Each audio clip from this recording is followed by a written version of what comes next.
Ar jūs kada galvojate, kad galite tapti inovatyvaus verslo kūrėjų? Kai kurie iš mūsų abejojame, žiūrime į savo nepasitikėjimą ir manome, galbūt inovatyvus verslas ne man. Kai kurie iš mūsų galvojame apie save labai gerai ir manom, kad aš viską galiu. Tačiau išlieka vienas klausimas, kurį jūs turite atsakyti savo. Ar aš tinku būti inovatyvaus verslo kūrėjų?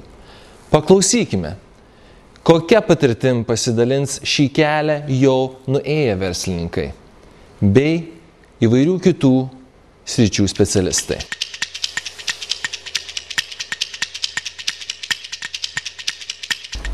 Tam, kad turėti savo verslą šiandien dienai, reikia labai daug žinių. Ir manau, kad bet koks pradedantis verslininkas arba galvojantis apie savo verslą, jisai turėtų pradėti nuo mokslų, nuo žinių, nuo vadybos ir tai yra labai svarbu. Vienas iš turbūt iš pagrindinių būtų tai darbštumas.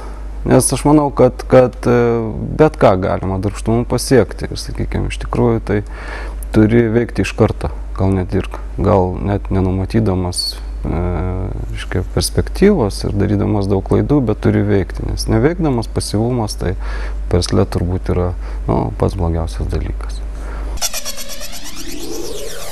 Partnerių pasirinkimas, partnerių kolegų pasirinkimas ir strateginis toksai mąstymas ir geras vizijos ir geras planavimas, geras darbų organizavimas. Diplomatinės savybės visų reikalingos yra. Būtinai. Kas negali būti inovatoriumi? Per mane tai ir prigimtinė teisė. Kiekvienas gali būti inovatoriumi. Kiekvienas mes darom savo gyvenime, buityje ar galbūt ir darbė inovacijas. Tačiau, kas mums trukdo? Arba kokie barjerai yra pagrindiniai? Vienas iš jų tai yra tikriausiai kūrybiškumo stoka arba vaizduotės stoka.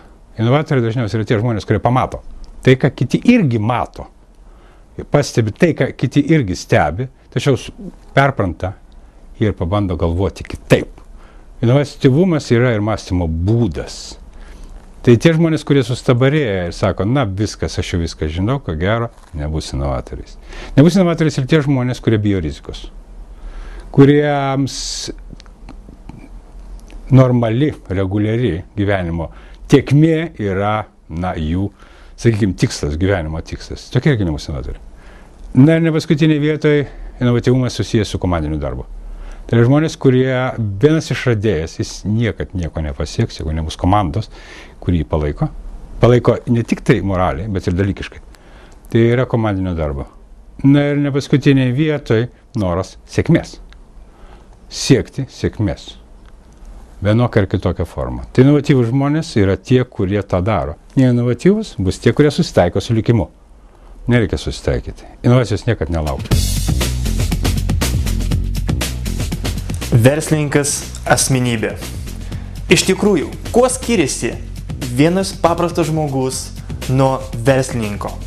Ar yra tam tikrų bruožų, pagal kuriuos jūs galėsit save atpažinti? Taigi, pirma iš jų tai būtų žmogaus sugebėjimas toleruoti riziką ir priimti sprendimus esant stresui. Nes jūsų versle, jeigu pradėsit, jūs patirsit begalę situacijų, kur bus minimum informacijos, maksimum atsakomybės ir reikės priimti sprendimą. Antras dalykas. Tai yra žmogus, kuris nuolat mokosi, kuris iš savęs yra žingeidus, kuris ieško naujos informacijos, naujų idėjų ir nuolat traukia jos į savo verslą. Trečias dalykas. Tai yra žmogus, kuris sutinka paaukoti šiandieną dėl savo rytojaus, kuris sutinka šiandien sunkiai dirbti, tam, kad jam sektųsi gerai rytoj ir poryt.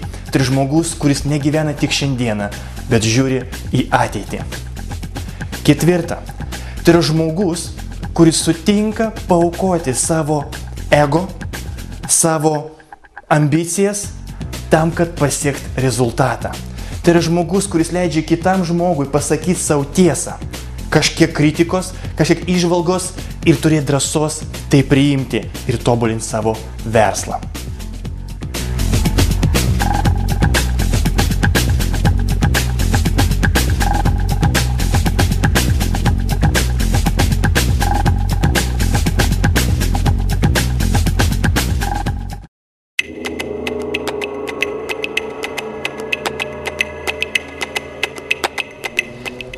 sukurti, kaip parašyti verslo planą, inovatyviai verslo idėjai įgyvendinti.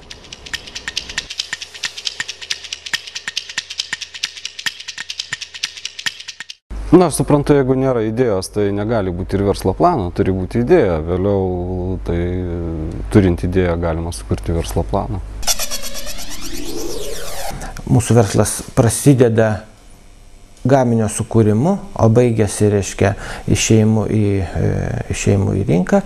Tai, reiškia, jisai buvo sudarytas iš 3 dalių: kūrybinio laikotarpio, gamybos ir, reiškia, išėjimo į prekybą. Įmonė pirmiausia turi turėti viziją, aišku matymą ir ilgalaikį matymą, tą, ką jinai nori pasiekti. Antras dalykas, vizija be realių praktinių dalykų, be jokių paskaičiavimų ir be jokių susistemintų žinių ir aiškaus kelio, kaip tu į tą viziją ateisi, jie yra nieko verta. Dėl to dažnai ir žlunga daugelis verslo planų turnyruose, kai yra graži idėja, bet ji nėra pakankamai išvystyta. Aš įsivaizduoju, kad be verslo plano, ta prasme, neįmanomas nei vienas verslas. Nes bet kuriuo atveju, kad pasidaryti verslo planą, nereikia pinigų. Reikia jas tik tai pabandyti skaičiuoti, kiek jų reikės ir ką tu iš viso šito turėsi. Kitas dalykas tai yra kvalifikuoti žmonės, kurie neša naujas idėjas, padeda jas įvertinti, padeda jas realizuoti. Ketvirtas dalykas tai yra tikėjimas savo jėgomis. Verslo planas. Apie tai galima daug kalbėti, bet yra vienas svarbiausių dalykų, nuo kurio jūs turite pradėti, galvodami apie verslo planą. Tai yra būdas parduoti jūsų verslo idėją potencialiems investuotojams. Ar tai būtų bankas, ar tai būtų privatus asmenys. Todėl pirmą vietą, kur jie būtinai pažiūrės, tai yra jūsų finansiniai dokumentai. Visų pirmiausia, pelno nuostolio ataskaita, toliau pinigų srautai ir pagaliau balansas. Jeigu ten yra viskas gerai, jie būtinai pažiūrės jūsų rinkodaros dalį. Nes tai yra ta vieta, kur jūs užtikrinat, kad jūsų produktas bus parduodamas rinkoje, kad jisai bus sėkmingas. Jie taip pat nori užsitikrinti, kad jūsų įmonė bus konkurencinga ir turės konkurencinį pranašumą. Jeigu finansinė dalis yra tvarkoj ir jie įsitikina, kad iš tikrųjų produktas yra patrauklus rinkoje, jie būtinai pažiūrės į jūs, į jūsų komandą. Ar jūs turite pakankamai patirties, kad įgyvendinti visą tai, ką jūs taip gražiai aprašėt. Taigi, 3 svarbus dalykai. Finansai, rinkodara, jūs ir jūsų komanda. Pateikite tai patraukliai ir tai bus pirma prielaida gauti finansavimą jūsų idėjai įgyvendinti.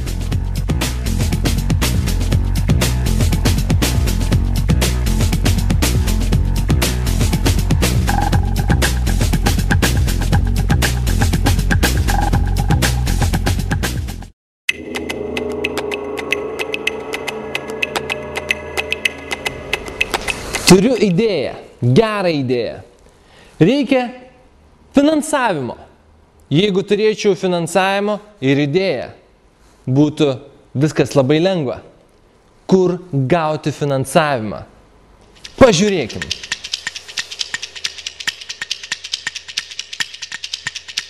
Banko kreditas. Na, šiandieną banko kreditas tai yra